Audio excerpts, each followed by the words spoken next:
পীর খাজা এনায়েতপুরী রহমতুল্লাহ ওনার এক মুরিদ ওনার কাছে গিয়া নালিশ করছে, বাবা টাঙ্গাইল শহরের একটা গ্রামে টর্নেডো তছনছ করে লাইছে।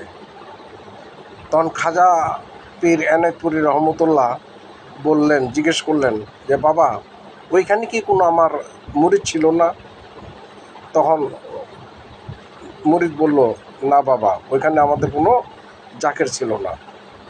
তখন খাজা পীর এনায়েতপুরী রহমতুল্লাহ বললেন, ওইখানে যদি আমার একটা জাকের থাকতো তাহলে টর্নেডো এত ক্ষয়ক্ষতি করতো না।